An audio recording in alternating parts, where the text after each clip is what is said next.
Hello guys, so let's move forward with question number 17. And question number 17 says for any non-zero integer n. So n is non-zero integer. That means n can be negative and positive, but it cannot be zero. For that, the equation is given n raised to 6 plus n raised to 4 plus n raised to 2. And there are 5 options and we have to select out of this which are true. So we are already familiar with the rules of number systems. But for this question, we have to expand our knowledge and we have to add 2 more rules to this. If we look closer to the rule number 7 and 8, then it says any even number, when we give it power n, the answer will be even number. When odd number, we give it power n, it will be a odd number. But it didn't say anything about whether this even or odd values are positive or negative. That's why let's move forward and dive more deeper for this specific case. So, as per our question, n cannot be equal to 0, but n can be negative or positive. For better understanding, consider this power is x and not n.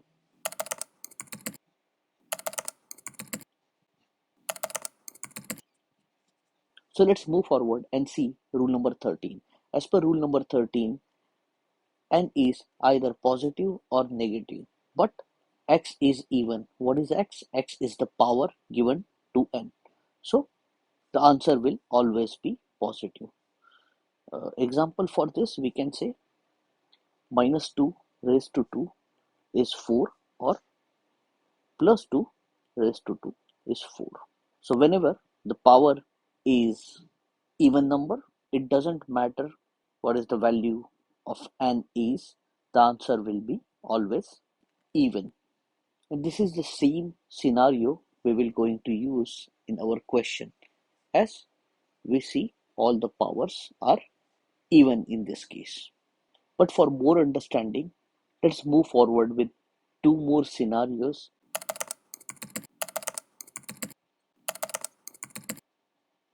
We have rule number 14 and rule number 15 as well. As per rule number 14, when n is positive and the power is odd, still the answer will always be positive. An example we have given, 3 raised to 3 is always 27. But when n is negative and then x is odd, so if we consider minus 3 raised to 3, the answer will always be negative.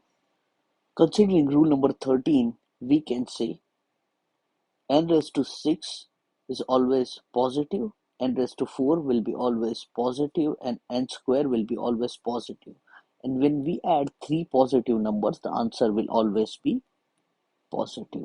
Option number C is one of the correct answer.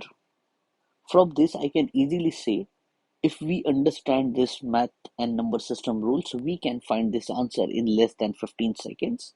But it's always better to verify rest 4 options as well.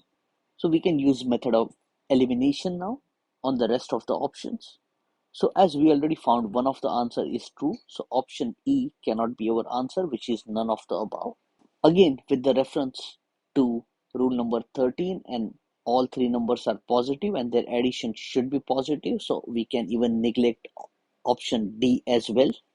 So the powers cannot define whether the number will be even or odd. And then again, unless and until we cannot say whether the numbers are even and odd, we cannot actually define that addition will be even or odd. For the reference, we can see rule number 1, 2, and 3 for that. So with this evidence, I can actually reject answer A and answer B as well. And then I will only consider option C is the only correct answer for this specific question. Thank you.